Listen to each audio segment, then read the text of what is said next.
important to be able to differentiate your hinge from your squat.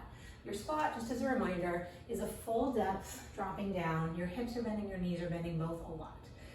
For a hinge, which you would use for deadlift, kettlebell, bent over row, things like that, is your hips, instead of dropping down, they're going back. So as your hips go back, my knees are staying over my ankles, so that I'm loading up my hamstrings and my glutes a lot, so that I have a lot of explosive power for a swing, for a deadlift, for whatever I need. So, a couple of things that can help you get there. This is the wall tap drill. It's gonna help you get into your hinge. So you're gonna come to the wall just a few inches away. You're gonna think about bending at your hips, and you're just gonna reach back with your hips and tap your butt to the wall, all right? This first one should be so easy that it's almost insulting, all right? Now what happens here is that if you go into more of a squat, your butt won't go back. So you really have to take your butt back. You're trying to bump the wall. As you go, you're just gonna step out a little bit from the wall and reach back and tap. You'll notice my upper body is staying in a neutral line, but it is tilting forward, and that's fine, right? As long as the hinge is coming from the hips, my knees bend as much as they need to allow my hips to go back, all right? And I'm just gonna keep inching it forward so that now it's a little bit harder, right? So this is my perfect spot right here.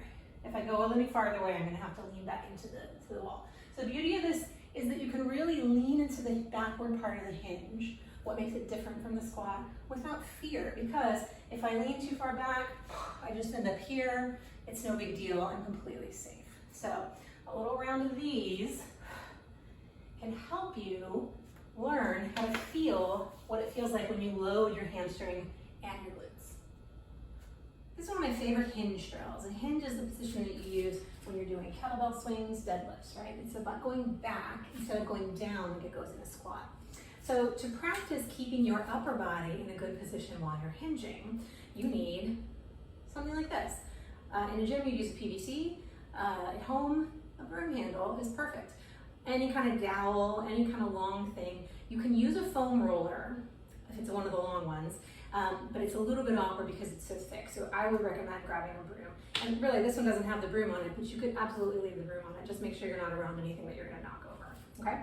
So what we're gonna do is take this behind us and put it against our back. So the 3 points of contact that we're looking for here are the back of the head. So I'm lengthening the back of my neck nice and long to put the back of my head against this, the back of my rib cage, right, in between my shoulder blades, and then the back of my pelvis, my sacrum, that's right here. So these are the 3 points, and my goal is to keep these 3 points in contact with the broom handle the whole time. So what I'm gonna do is maintain this, and I'm just gonna take my hips back. My knees are gonna bend as much as they need to let my hips go back. I feel my hamstrings and my glutes floating, and then I stand back up. All right, really simple.